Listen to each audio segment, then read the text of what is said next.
Hello, welcome to Insights. On this edition, we shall reveal the outcome of the 2016 Africast, the biggest media gathering in Africa, which ended in Abuja with a call to government to public broadcasting institutions. I am Faustina Ayaluogo. Stay tuned for details.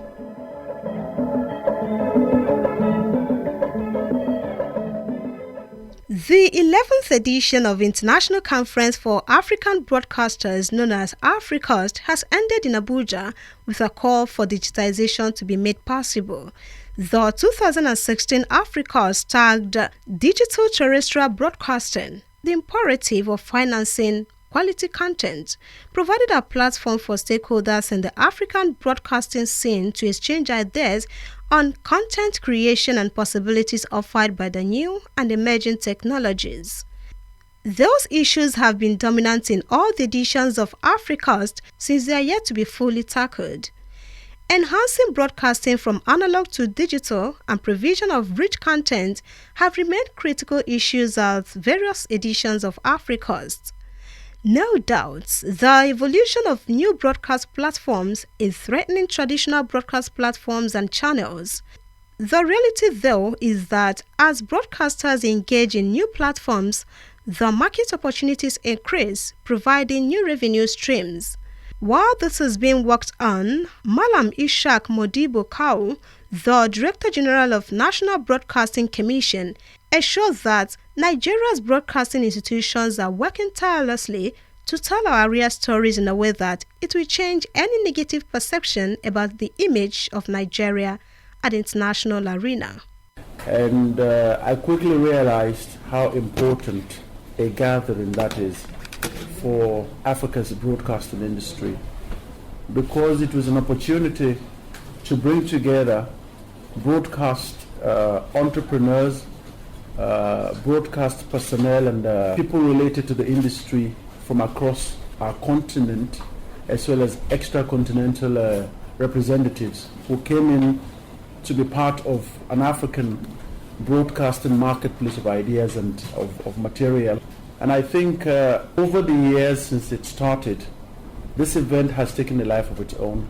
It's become a very important destination for everybody that's involved in Africa's broadcasting destiny.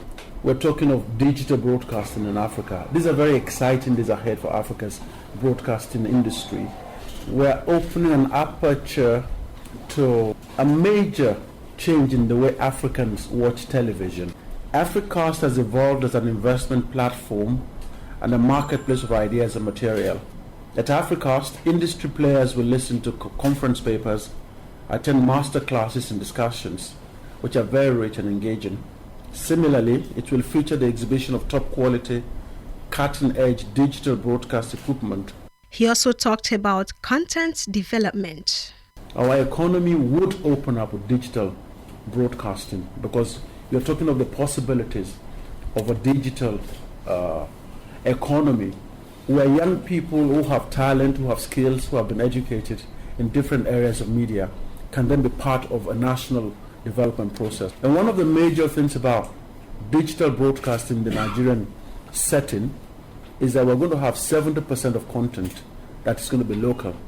So we're going to have Nigerian young people to be able to then be part of an industry that will be national as well as continental and global. The event came at a crucial time as the Nigerian broadcasting industry begins the final lap of switchover from analog to digital terrestrial television come June 17, 2017.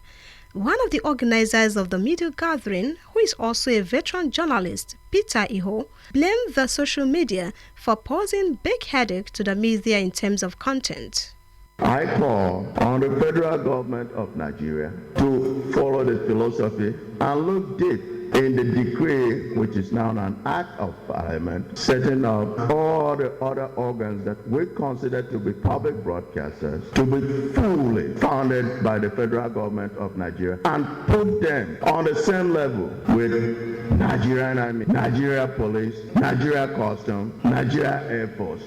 Mr. Iho further highlighted that the disruptive influence of social media is not peculiar to Nigeria and that authorities in Britain were thinking of ways to moderate the social media.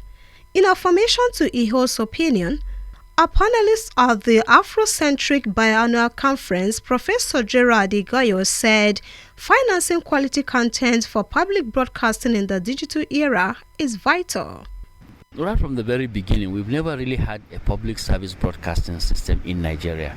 It has always been a government broadcasting service. Before the advent of the National Broadcasting Commission in 1992, all the broadcasting stations in the country were owned by either the federal government or the regional governments or the state governments.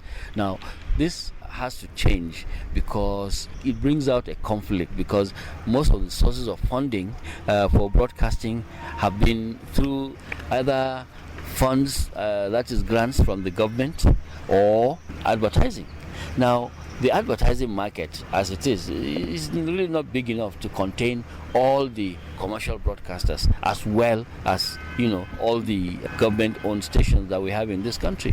And if we now take out, the government-owned broadcasting stations and make them truly public service broadcasters, then we'll have to fund them fully so that public broadcasters will now have sufficient money to do all the quality programming that is needed. Noting that the issue of content is a serious one in the digital era, one of the paper presenter, Greg Odutayo, who presented a paper on the producer and the content in a digital era, said the Nigerian Broadcast Commission Code was yet to consider the importance of regulating the social media content. I think this 11th edition, like most of the other past editions, has attempted to tackle head-on the issues that are at stake. This time around, we are looking at content and sourcing for finance. That's financing good quality content, especially as we approach the digital era. The resource persons were quite resourceful, they were well enlightened, and they are up to date, and they are relevant. You had independent producers coming to speak about independent production. You had people in public broadcasting coming to speak about the issues concerning public broadcasting. You also had people who are in the engineering aspect of the digital transition coming to speak about it, including the cost and everything. So yes, I think that it was a very well turned out program. He, however, calls for the regulation of the social media to safeguard the society from unwholesome content that threaten national security, interpersonal relationship, and ethno-religious harmony. I actually said it more as a warning to public broadcasters not to rely fully on the social media, for content, because when you rely and carry your content directly from the social media, you have to remember the dangers, because social media is not as gatekept as a lot of the other media houses. We don't have any editor overseeing most of our bloggers. Similarly, a former Director General of the Federal Radio Corporation of Nigeria, Kevin Ejiofor, said that social media had become an instrument of mass destruction, provoking ethnic, religious, and sentiments. He calls for broadcast regulatory bodies to canvass for an amendment act that can moderate the social media. Those challenges were gradually being addressed. In going from analog to digital, you need to retrain both the technical personnel and even the production team need a different orientation to do their job. If you take a typical television programming, for example, usually your producers do up their scripts and then they go on air. Going digital requires a lot more, because every program you put on air must come with some synopsis that goes under the EPG, the electronic program guide, so that the individual who is watching should be able ahead of time to be able to check what is this program all about. All right. Also, a station must now give a projection of all its programming up to at least 1 week ahead. Now, the usual production aspect, when a guy does his production, all that is required of him is to put that program on air at the scheduled time. They never bother about issues of the guide that will provide the viewer an insight into what is being transmitted. So those are the challenges. So far, the Nigerian government has shown commitment to meeting the new deadline of June 2017 to transit from analog to digital broadcasting. In a bid to achieve this, a total of 13 local set-up top box manufacturers had been authorized by the Commission to manufacture the box for the digital switchover in Nigeria. The set-top box manufacturing companies are already providing jobs for young Nigerians and offering an opportunity for technical and engineering skills acquisition. It will be recalled that on the April 30th, 2016, history was made in Jos, the capital of Plateau State in northern Nigeria, with the launch of the pilot scheme of the digital switchover.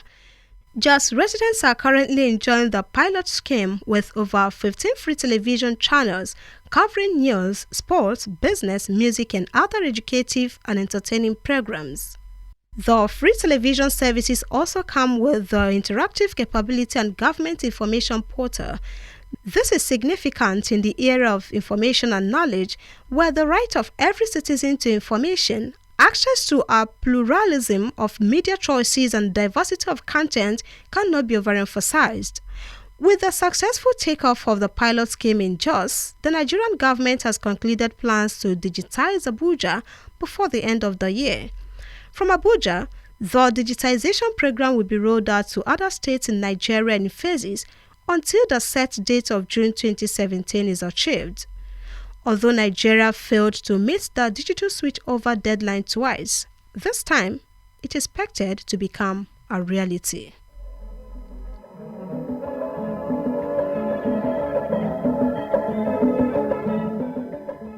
That's it on today's edition of Insight, which focuses on the outcome of the Africast, the biggest media gathering in Africa.